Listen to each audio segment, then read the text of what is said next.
Leia Healthcare, looking after you always. Proud sponsors of Real Health with Karl Henry. Hello and welcome to Real Health with me, Karl Henry, in association with Leia Healthcare. Folks, September is Heart Health Month, so we thought it would be a great time to discuss some of the things we can do every day to protect ourselves against heart disease, stroke risk and heart attacks. It's something that many people are mindful of, but what does it take to make sure our lifestyles are really keeping our hearts healthy? I'm delighted to be joined by preventative cardiologist at the Blackrock Clinic, Dr Paddy Barrett, to tell us exactly what we need to do to help our hearts. Paddy, welcome to the show. How's it going? Everything's really good. Thanks so much for having me on.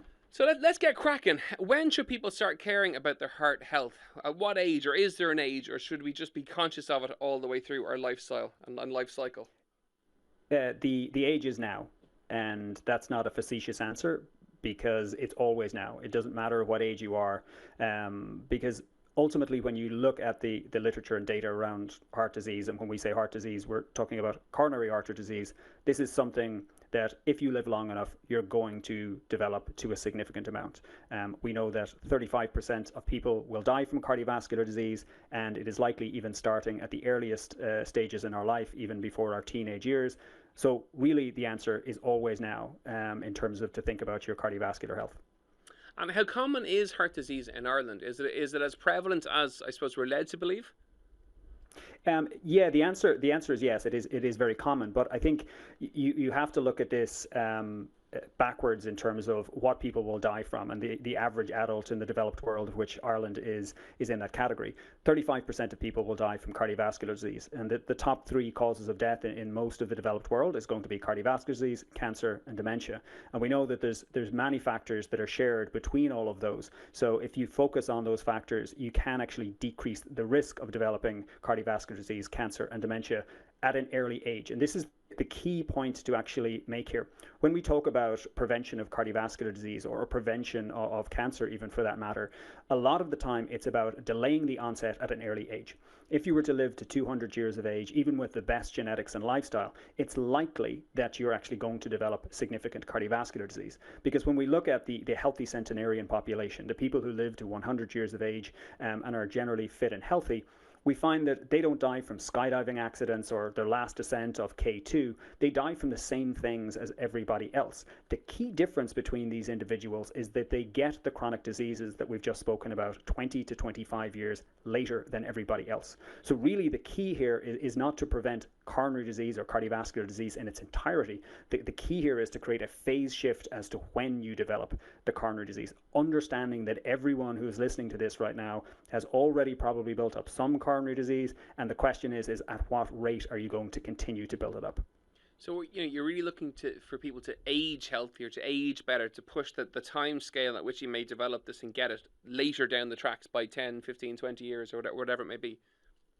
Correct. And so we know in terms of the inputs that actually the change that the onset are fairly well defined. That this isn't a black box. There's no huge mysteries in here. Yes, there are certain factors that are random or we don't actually understand or that we don't fully appreciate the biology of. But the inputs on a probabilistic basis are quite clear. We know that 90% of the risk of coronary disease, certainly at a young age, is defined by about 9 factors, and we can probably even cull it down to less than that. But those 9 factors being whether you smoke or not, have high blood pressure, diabetes, abdominal obesity, whether you drink excess alcohol, whether you're under significant stressors, whether you have appropriate nutrition, whether you're exercising appropriately, and whether your lipids are controlled. So in fact, we can actually set this up in a very structured fashion. People think there's a lot of magic to this, and ultimately, it's about looking at someone's cardiovascular health through the lens of those factors and often many others that we add in, and asking, are we truly hitting the targets that we need to basically decrease the probability of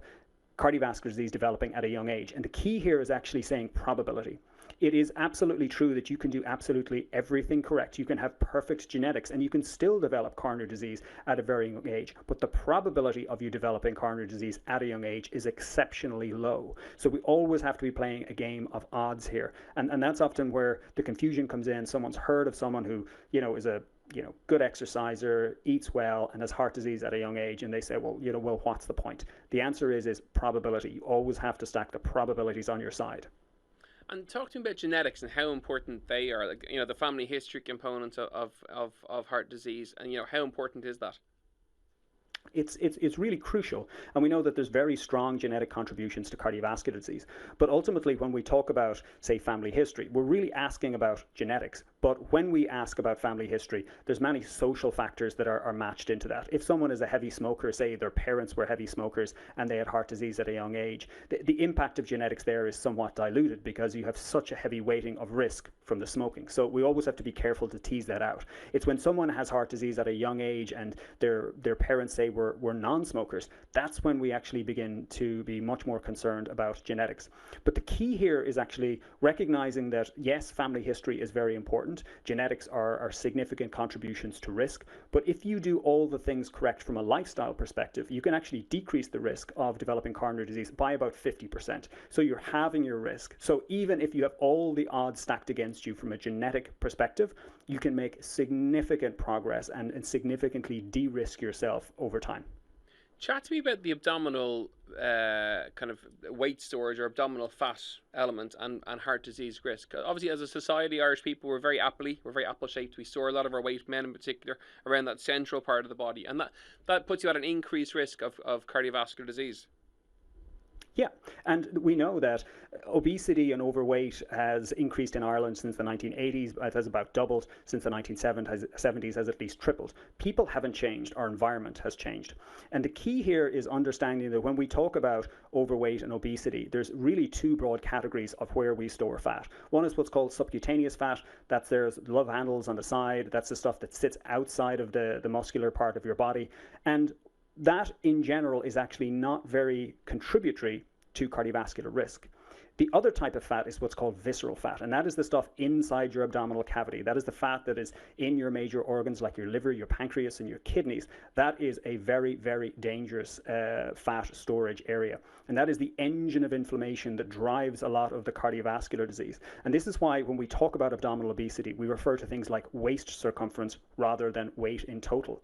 And some people, for genetic reasons, when they actually store fat, they store it predominantly in their subcutaneous fat. So they don't actually carry a significant amount of risk.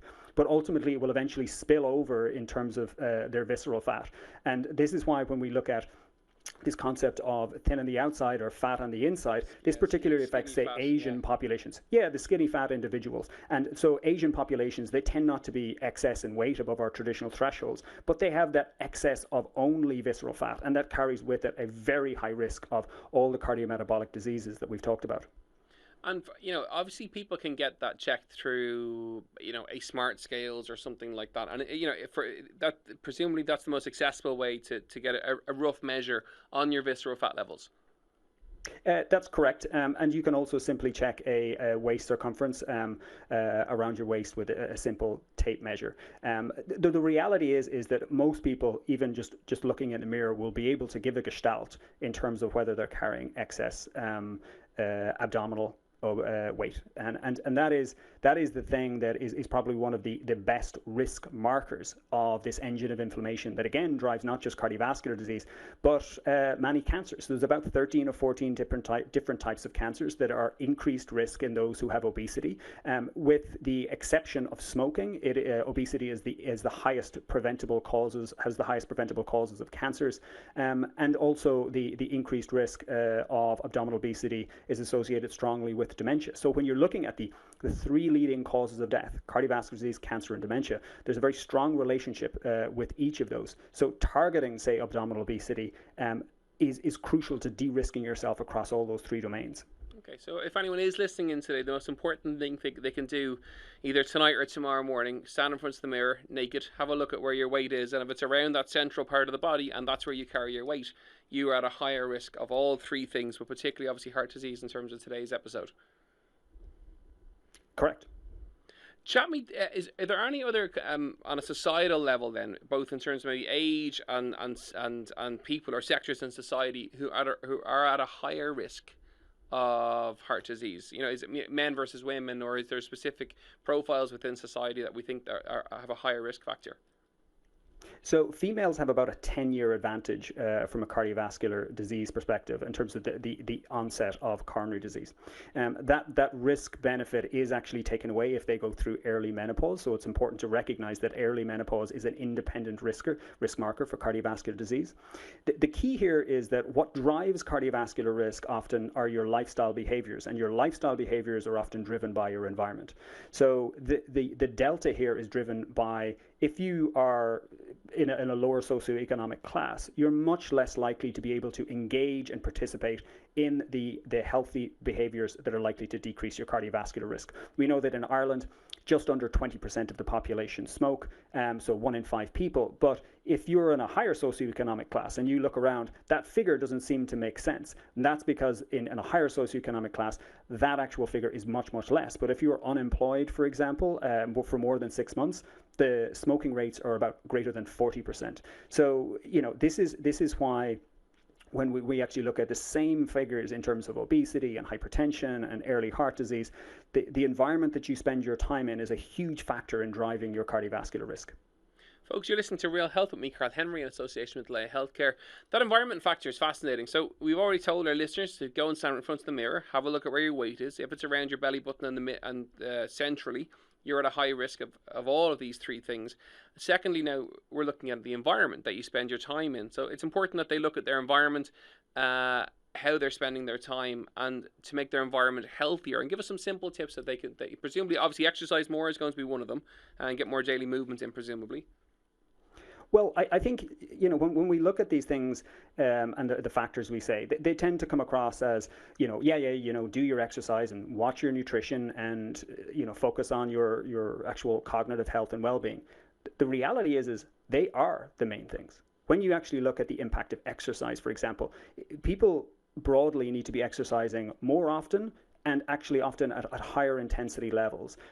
Walking, for example, is fantastic in terms of activity levels, and there is definite relationships between all-cause mortality in terms of dying from anything and walking. But we really need to emphasize activity at a much higher level. The minimum recommendations of 150 minutes per week of moderate activity, or 75 for vigorous activity, are the minimum thresholds. And when you actually look at the mortality data in terms of dying from anything, if you're in the top 5% of VO2 max, which is as a fitness measure, compared to those in the lowest 25th percentile, you're 5 times less likely to die from anything. And there is absolutely nothing in medicine that gives that type of an advantage. So simply, if you were to do one thing, if you were to say, listen, I'm going to get myself into the top 5th percentile of VO2 max, the reduction in all-cause mortality, dying from anything, and particularly cardiovascular disease, is huge compared to anything else. So I think we always need to emphasize the disproportionate benefit that comes from these things. And just explain for our listeners VO2 max. So VO2 max is basically the rate at which you can extract oxygen from your blood. Think of it as an efficiency measure. And so there's various different testing modalities that you can use to identify this, but you can also use much kind of less sophisticated measures to give a rough estimation as to where you are. Smartwatches that people use for fitness tracking, etc., will give a rough estimation of it. The exact figure may not be correct, but what you want to see when you're training is that it goes up, or certainly isn't going down.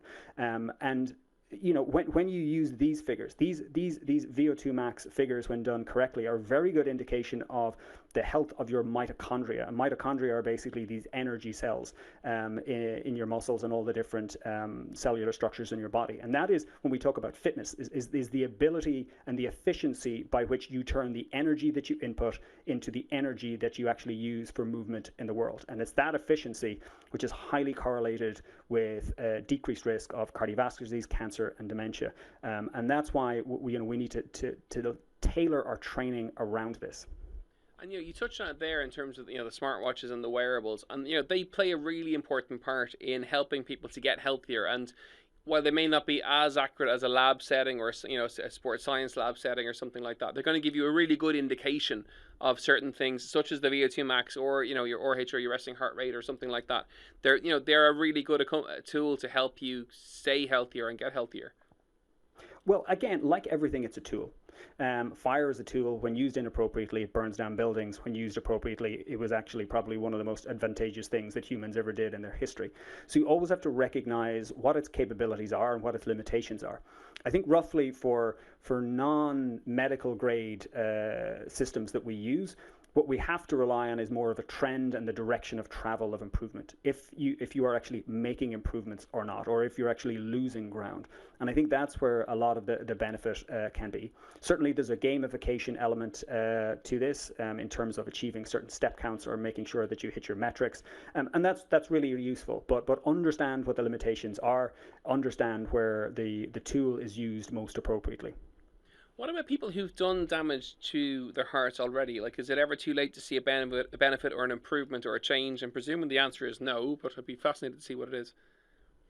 No, well, I mean, there's an awful lot we can do. I mean, a lot of the people that I will work with will already have significant coronary disease, may have had previous heart attacks.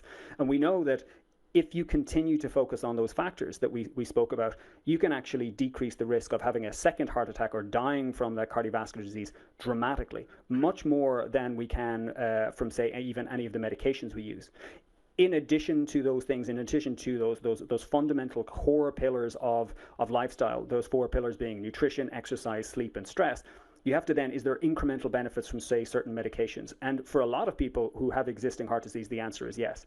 We know that with, say, certain statin medications that can actually get your cholesterol levels down below levels of, say, an LDL of 1.4 or 1.0, we can actually see regression of plaque. We see significant stabilization of the plaque, and it makes it much less likely that that plaque will rupture and cause a heart attack. So even for people who are starting off their journey with existing heart disease, there's a huge amount we can do.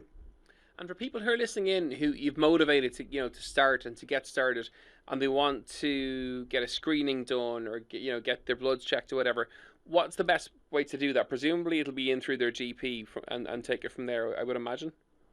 Yeah, and I think the first port of call for pretty much any health complaint has to be your primary care provider or your GP. They're going to be the center point for everything, and they will be the quarterback and coordinator for everything.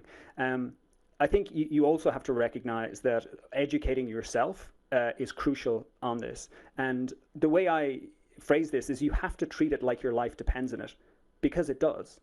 And those factors that we get right can mean the difference of having an additive 10 years to your life. And as a percentage of your life, that's a huge percentage of time. And so really, I think it is important that people do their own research in terms of understanding the core fundamentals, working with their primary care physician to see if there's things that they can optimize and change. Ideally working with other individuals as from a coaching perspective to hit their targets, if even to get more educated. And then if necessary in certain kind of higher risk individuals, that they would see someone who has more specialty knowledge.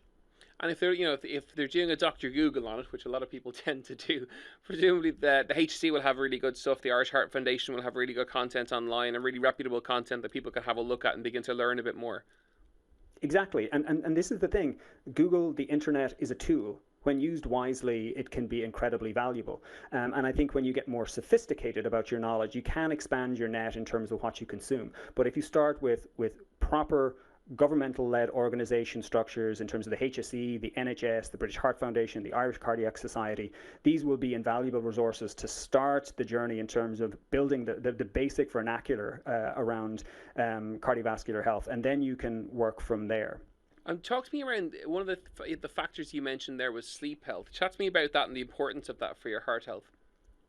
So sleep and cognitive health are really kind of core factors to this, and probably sit beneath in terms of this pyramid of intervention than actually things like nutrition and exercise. The reason being is that if you don't organize your sleep correctly, the likelihood of you being able to participate and engage meaningfully in exercise and appropriate nutrition is significantly reduced.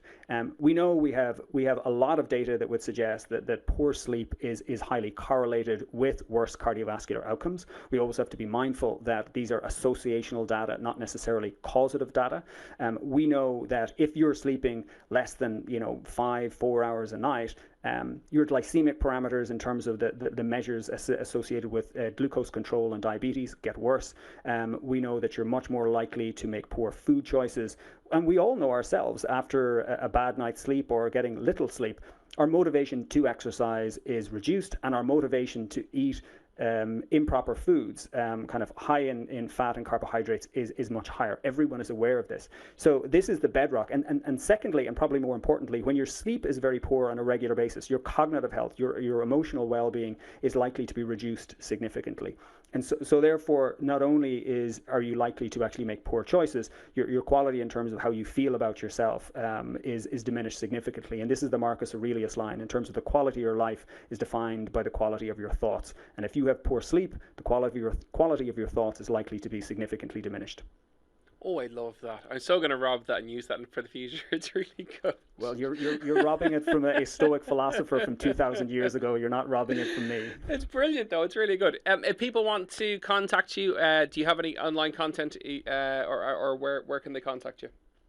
So the best place is on Twitter, at Paddy_Barrett, or you can check out my Substack feed. If you just go to Paddy Barrett Substack, there's a weekly article that goes out that covers all of these topics in lifespan, health span, soul span, and goes into a lot more detail in terms of what we've talked about here today. It's brilliant when we bring experts on in their fields. They come on and they just tell it as it is, and they have all the data and the stats and the percentages to back it up. It's fantastic. Thank you so much for joining us today. The content was absolutely fantastic, and the way you put it across was superb. Folks, we will be back next week for another Real Health show, and in the meantime, keep in touch with me during the week on Instagram. I'm at Karl Henry PT on Instagram, or email us. We're at realhealth@independent.ie, and we'll see you next week. Slán go fóill. Leia Healthcare, looking after you always. Proud sponsors of Real Health with Karl Henry.